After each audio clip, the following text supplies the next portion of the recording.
Doubt और 4.28 problem देखेंगे एक बार सब लोग। 4.28 में क्या कहना चाह रहा है, ठीक है ना। 4.28 में कह रहा है can you associate vectors with the length of wire bent into the loop, ठीक है। A plane area, a sphere, explain. तो ये धीरे धीरे आगे बढ़ेंगे तो आपको अपने आप समझ में आएंगी बेटा ये चीज। ये आगे के पता नहीं पहले क्यों पूछ लेते हैं एनसीईआरटी वाले, ठीक है। तो पहले का आंसर है क्या, लेंथ ऑफ वायर बेंट। तो केवल लेंथ को हम बेंट वायर की वेक्टर से रिलेट नहीं करेंगे, ठीक है। लेंथ जो होगी इसकी क्या होगी, स्केलर क्वांटिटी होगी। आप पूछेगी एक पर्टिकुलर लेंथ के कॉरेस्पॉन्डिंग वेक्टर बना दो, तो ऐसा नहीं, ठीक है। प्लेन एरिया, प्लेन एरिया को डेफिनेटली हम वेक्टर से एसोसिएट करेंगे। देखो वेक्टर कुछ होता नहीं है, जहां जरूरत पड़ती है वहां बना देते हैं, पहले भी मैंने कई बार बोला, ठीक है। मान लो आपका ये कोई एरिया है, डिस्क एरिया, ठीक है ना। तो आप धीरे धीरे आगे सीखोगे, स्पेशली 12th के चैप्टर में सीखोगे, पहला जो इलेक्ट्रोस्टैटिक का टॉपिक आएगा, किसी भी प्लेन एरिया के परपेंडिकुलर डायरेक्शन में एरिया वेक्टर की डायरेक्शन होती है, ठीक है ना। क्यों करा एरिया को, क्यों वेक्टर बना दिया, एरिया को वेक्टर होता है बट बना दिया, ठीक है। क्योंकि हमारे फिजिक्स के लॉज इसकी टर्म में, एरिया वेक्टर की टर्म में बहुत सारे लॉज एक्सप्लेन हो रहे थे, ठीक है। तो एक एरिया वेक्टर बना दिया जिसका मैग्नीट्यूड क्या होगा, उस एरिया के बराबर होगा, ठीक है। बट डायरेक्शन क्या होगी, उस एरिया के परपेंडिकुलर होगी। तो डिटेल में एरिया वेक्टर हम 12th क्लास में ही पढ़ेंगे।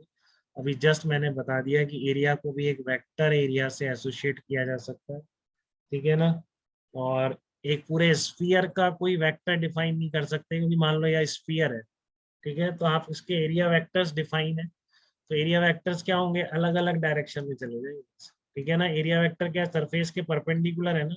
तो देखो सारे एरिया वेक्टर अलग अलग डायरेक्शन में, तो पूरे स्फीयर से आप एक सिंगल एरिया वेक्टर एसोसिएट नहीं कर सकते, ठीक है। तो पहली लाइन की length of the wire bend into A loop vector है क्या, नहीं है, ऐसा कोई वेक्टर नहीं बनाएगा, ठीक है ना। या आप सोचो कि ये वायर है आपका सर्कुलर, इतने लेंथ के कॉरेस्पॉन्डिंग कोई वेक्टर बना दो, ठीक है ना। इसमें भी आप पढ़ेंगे बहुत स्मॉल टुकड़े करके एक वेक्टर बनाते हैं जिसे डीएल वेक्टर कहते हैं, ठीक है, जब लाइन इंटीग्रल करते हैं, ठीक है। तो एक तरह से, बट ये कोई ऐसा नहीं कह रहा है कि बहुत ही स्मॉल लेंथ से एसोसिएटेड, ये कह रहा है कोई भी वायर की लेंथ है उस लेंथ से एसोसिएटेड वेक्टर होता है, तो इससे कोई एसोसिएटेड वेक्टर नहीं। जब आप बहुत ही स्मॉल टुकड़े कर लेंगे, सब 12th में करेंगे, तो फिर आप उससे एक डीएल वेक्टर एसोसिएट कर देते हैं, ठीक है। प्लेन एरिया, प्लेन एरिया से एसोसिएटेड एक वेक्टर है, उस एरिया के परपेंडिकुलर। क्या एक स्फीयर के भी कॉरेस्पॉन्डिंग एरिया वेक्टर बन सकता है क्या, तो इसका आंसर है नहीं बन सकता, क्योंकि स्फीयर के सारे एरिया वेक्टर्स अलग अलग डायरेक्शन में आएंगे, ठीक है।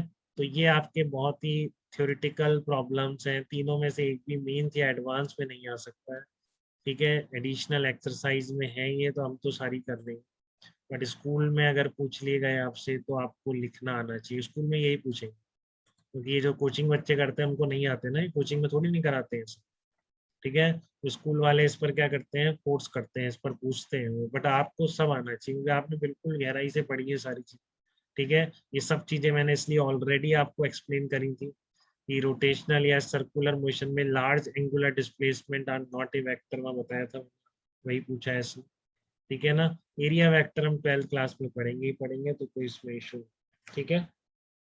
पूरा डिटेल में पढ़ेंगे, अभी जस्ट इतना ध्यान रख सकते हो, एरिया वेक्टर होता है जिस एरिया की बात कर रहे हो, उस एरिया का जो एरिया की वैल्यू है, that is the magnitude of area vector, and उस एरिया के परपेंडिकुलर जो वेक्टर है, that is the direction of area vector, ठीक है।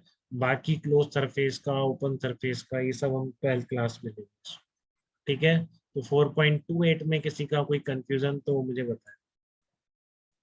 4.28 क्वेश्चन में किसी का कोई डाउट, बोलिए। क्लियर है बात सबको। भूमि एब्सेंट हो यार, अभी सुबह शुरू में तो थी, फिर गायब। चलो क्लियर है बेटा, इतनी बात तो बहुत ही अच्छी बात है अब, ठीक है। अब कल हम ये कंप्लीट कर लेंगे पूरे अप टू 32, ठीक है। कल हम डेफिनेटली बाइंड अप कर लेंगे और फिर 6 चैप्टर शुरू करें, फिर 5 भी करेंगे, धीरे धीरे करते हैं। 4-5 क्वेश्चन कर लिए, फिर थोड़ा पढ़ लिए, तो आपका थोड़ा आगे भी बढ़ता रहेगा कुछ, ठीक है। तो कल से हम वर्क सीख, पहले डॉट प्रोडक्ट पढ़ेंगे, उसके बाद फिर हम वर्क समझेंगे क्या होता है। डॉट प्रोडक्ट एक बार रिवाइज कर लेना, करना चाहे तो रिवाइज करके आ सकते हैं, ठीक है। जिसने पढ़ लिया, जिसने नहीं पढ़ा वो पढ़ेगा, ठीक है। चलो, और कोई दिक्कत बेटा किसी को।